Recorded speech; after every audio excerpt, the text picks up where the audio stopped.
Pitfalls and the Secret of Style. I propose to show in this chapter that a literary artist can never afford to despise details.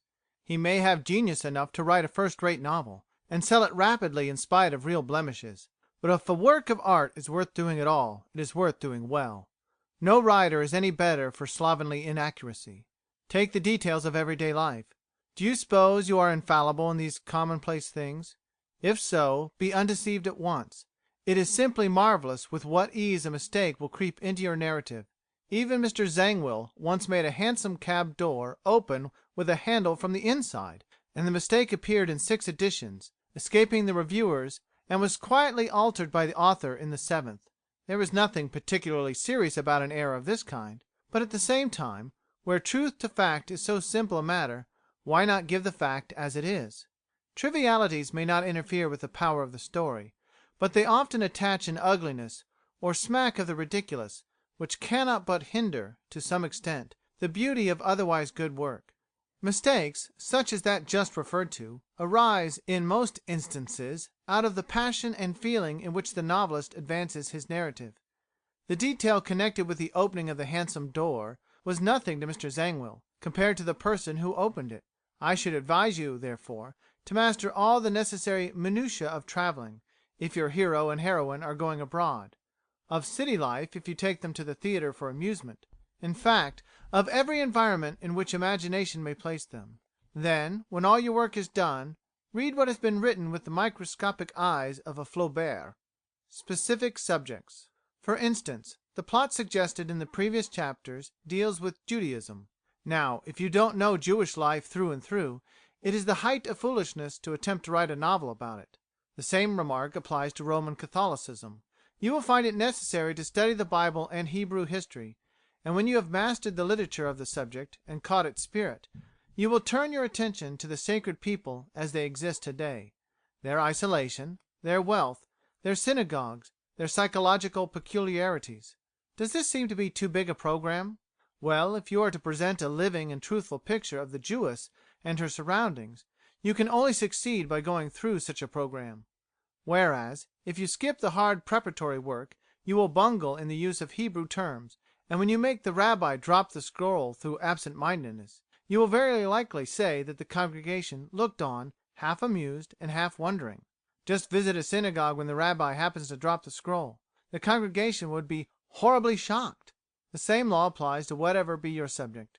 If you intend to follow a prevailing fashion and depict slum life, you will have to spend a good deal of time in those unpleasant regions, not only to know them in their outward aspects, but to know them in their inward and human features. Even then, something important may escape you, with the result that you fall into error, and the expert enjoys a quiet giggle at your expense. But you will have some consolation in the thought that you spared no pains in the diligent work of preparation. Perhaps your novel will take the reader into aristocratic circles. Pray do not make the attempt if you are not thoroughly acquainted with the manners and customs of such circles. Ignorance will surely betray you, and in describing a dinner, or an "at home," you will raise derisive laughter by suggesting the details of a most impossible meal, or spoil your heroine by making her guilty of atrocious etiquette. The remedy is close at hand. Know your subject. Topography and Geography. Watch your topography and geography. Have you never read novels where the characters are made to walk miles of country in as many minutes? In fairy tales we rather like these extraordinary creatures. Their startling performances have a charm we should be sorry to part with. But in the higher world of fiction, where ideal things should appear as real as possible, we decidedly object to the miraculous journeys, especially as in most instances it is plainly a mistake in calculation on the part of the writer. Of course the writer is occasionally placed in an awkward position. A dramatic episode is about to take place, or more correctly, the author wishes it to take place, but the characters have been dispersed about the map, and time and distance conspire against the author's purpose. It is madness to blur the positions and risk the reader's acuteness, but it is almost equally unfortunate to fail in observing the difficulty, and write on in blissful ignorance of the fact that nature's laws have been set at defiance. The drawing of a map, as before suggested, will obviate all these troubles. Should you depict a lover's scene in India, take care not to describe it as occurring in beautiful twilight. It is quite possible to know that darkness follows sunset, and yet to forget it in a moment of writing.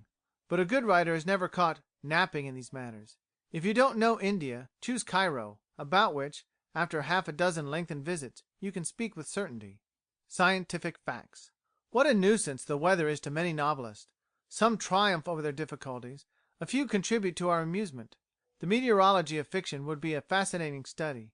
In second-rate productions it is astonishing to witness the ease with which the weather is ordered about.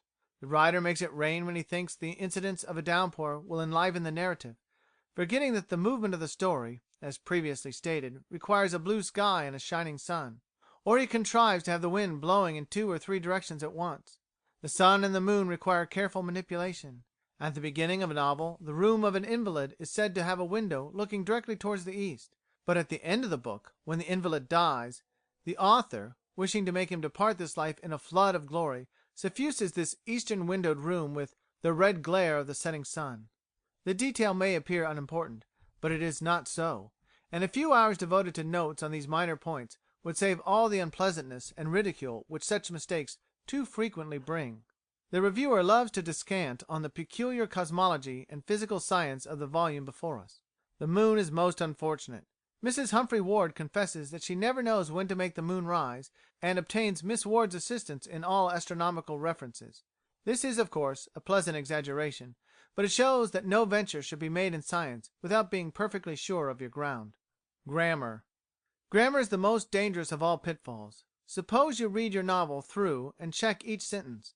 After weary toil you are ready to offer a prize of 1 guinea to the man who can show you a mistake. When the full list of errors is drawn up by an expert grammarian, you are glad that the offer was not made, for your guineas would have been going too quickly. In everyday conversation you speak as other people do, having a special hatred of painful accuracy, otherwise called pedantry. And as you frequently hear the phrase, "Those sorts of people are never nice," it does not strike you as being incorrect when you read it in your proof sheets, or somebody refers to a theatrical performance, and regretting his inability to be present says, "I should like to have gone, but could not." So often is the phrase used in daily speech that its sound, when you read your book aloud, does not suggest anything erroneous, and yet if you wish your readers to know that you are a good grammarian, you will not be ashamed to revise your grammar and say, "I should have liked to go, but could not." These are simple instances, there are hundreds more. Reviewing all that has been said in this chapter, the one conclusion is that the novelist must be a man of knowledge. He must know the English language from base to summit, and whatever references he makes to science, art, history, theology, or any other subject, he should have what is expected of writers in these specific departments: accuracy. The secret of style. Communicable elements. One can readily sympathise with the melancholy of a man who, after reading De Quincey, Macaulay, Addison, Lamb, Pater, and Stevenson, found that literary style was still a mystery to him. He was obliged to confess that the secret of style is with them that have it. His main difficulty, however, was to reconcile this conviction with the advice of a learned friend who urged him to study the best models if he would attain a good style. Was style communicable, or was it not? Now of all questions relating to this subject this is the most pertinent, and, if I may say so, the only real question. It is the easiest thing in the world to tell a student about Flaubert and Guy de Maupassant, about Tolstoy and Turgenev, but no quantity of advice as to reading is of much avail unless the preliminary question just referred to is intelligently answered. The so-called stylist of all ages may be carefully read from beginning to end, and yet style will not disclose its secret. Such a course of reading could not be but beneficial. To live among the lovely things of literature would develop the taste and educate appreciation. The reader would be quick to discern beauty when he saw it, but the art of producing it, other than by deliberate imitation of known models, would still be a mystery. Is style communicable? The answer is yes and no. In some senses it is, in others it is not. Let us deal with the affirmative side first. This concerns all points of grammar and composition without which the story would not be clear and forcible. No writer can make a corner in the facts of grammar and composition. It is impossible to appropriate them individually to the exclusion of everybody else. And since style depends to some extent on a knowledge of those rules which govern the use of language, it follows that there are certain elements which are open to all who are willing to learn them. For instance, there is the study of words. How often do we hear it said of a certain novelist that he uses the right word with unerring accuracy, and this is regarded as an important feature in his style, Therefore, words and their uses should have a prominent place in your program. In The Silverado Squatters, Stevenson represents himself as carrying a pail of water up a hill, the water lipping over the side, and a quivering sunbeam in the midst. The words in italics are the exact words wanted. No others could possibly set forth the facts with greater accuracy. Stevenson was a diligent word student, and had a certain knowledge of their dynamic and suggestive qualities. The right word! How shall we find it? Sometimes it will come with a thought. More often we must seek it. Landor says, "I hate false words, and seek with care, difficulty, and moroseness those that fit the thing." What could be stronger than the language of Guy de Maupassant? Whatever the thing we wish to say, there is but one word to express it, but one verb to give it movement, but one adjective to qualify it.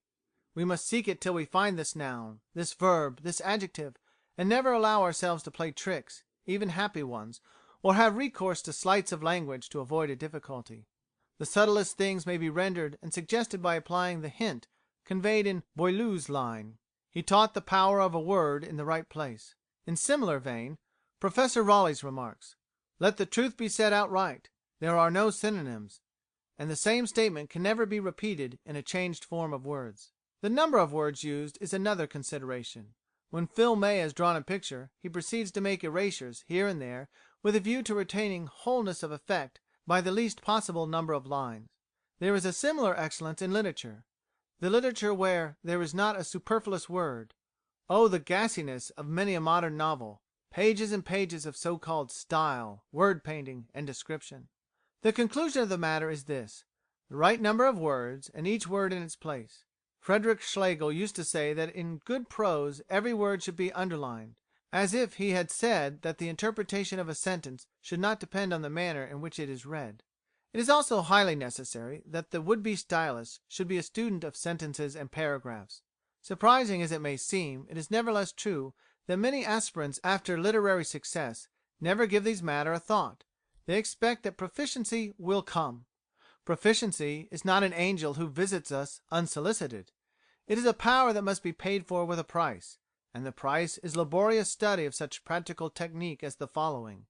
In a series of sentences the stress should be varied continually, so as to come in the beginning of some sentences and at the end of others, regard being had for the two considerations, variation of rhythm and grouping of similar ideas together.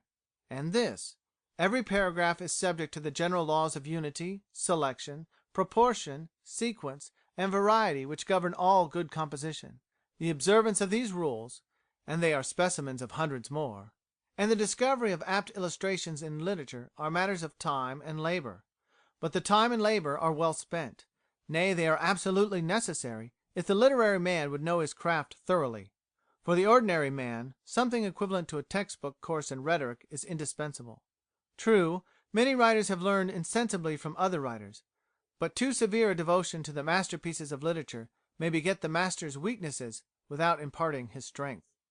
Incommunicable elements. The incommunicable element in style is that personal impress which a writer sets upon his work. What is a personal impress, I am asked? Can it be defined? Scarcely. Personality itself is a mysterious thing. We know what it means when it is used to distinguish a remarkable man from those who are not remarkable. He has a unique personality, we say. Now that personality, if the man be a writer, will show itself in his literary offspring. It will be in evidence over and above rule, regulation, canons of art, and the like. If there be such a thing as a mystic presence, then style is that mystic presence of the writer's personality which permeates the ideas and language in such a way as to give them a distinction and individuality all their own. I will employ comparison as a means of illustration by supposing that the three following passages appeared in the same book, in separate paragraphs, and without the author's names. Each material thing has its celestial side, has its translation into the spiritual and necessary sphere, where it plays a part as indestructible as any other, and to these ends all things continually ascend. The gases gather to form the solid firmament, the chemic lump arrives at the plant and grows, arrives at the quadruped and walks, arrives at the man and thinks. He, Daniel Webster, is a magnificent specimen. You might say to all the world, "This is your Yankee Englishman. Such limbs we make in Yankee land." the tanned complexion, the amorphous crag-like face, the dull black eyes under their precipice of brows, like dull anthracite furnaces, needing only to be blown, the mastiff mouth accurately closed. I have not traced so much silent berserker rage that I remember of in any man. In the edifices of man there should be found reverent worship and following, not only of the spirit which rounds the form of the forest, and the arches of the vault of the avenue, which gives veining to the leaf and polish to the shell, and grace to every pulse that agitates animal organization, but of that also which reproves the pillars of the earth, and builds up her barren precipices into the coldness of the clouds, and lifts her shadowy cones of mountain purple into the pale arch of the sky. Now, an experienced writer or reader would identify these quotations at once, in some measure from a knowledge of the books from which they are taken, but mostly from a recognition of the style pure and simple. The merest tyro can see that the passages are not the work of one author. There is, apart from subject matter, a subtle something that lies hidden beneath the language, informing each paragraph with a style peculiar to itself. What is it? Ah, the style is the man. It is composition charged with personality. Emerson, Carlyle, and Ruskin used the English language with due regard for the rules of grammar and such principles of literary art as they felt to be necessary. And yet when Emerson philosophizes, he does it in a way quite different to everybody else. When Carlyle analyzes a chapter, you know without the sage's signature that the work is his. And when Ruskin describes natural beauties by speaking of shadowy cones of mountain purple being lifted into the pale arch of the sky, well, that is Ruskin. It could be no other. In each case language is made the bearer of the writer's personality. Style in literature is the breathing forth of soul and spirit. As is the soul, and as is the spirit in depth, sympathy, and power, so will the style be rich, distinctive, and memorable. Professor Raleigh says that all style is gesture, the gesture of the mind and of the soul. Mind we have in common, inasmuch as the laws of right reason are not different for different minds. Therefore, clearness and arrangement can be taught. Sheer incompetence in the art of expression can be partly remedied. But who shall impose laws on the soul? Write, and after you have attained to some control over the instrument, you write yourself down whether you will or no. There is no vice, however unconscious, no virtue, however shy, no touch of meanness or of generosity in your character that will not pass on to the paper. Hence the oft repeated call for sincerity on the part of writers. If you try to imitate Hardy, it is a literary hypocrisy, and your sin will find you out. If you are Meredith minded and play the sedulous ape to him, you must expect a similar catastrophe. If the style is the man, how can you hope to equal that style if you can never come near the man? Be true to all you know, and see, and feel. Live with the masters, and catch their spirit. You will then get your own style. It may not be as good as those you have so long admired, but it will be yours, and, truth to tell, that is all you can hope for. End of chapter. Recording by Brett Downey.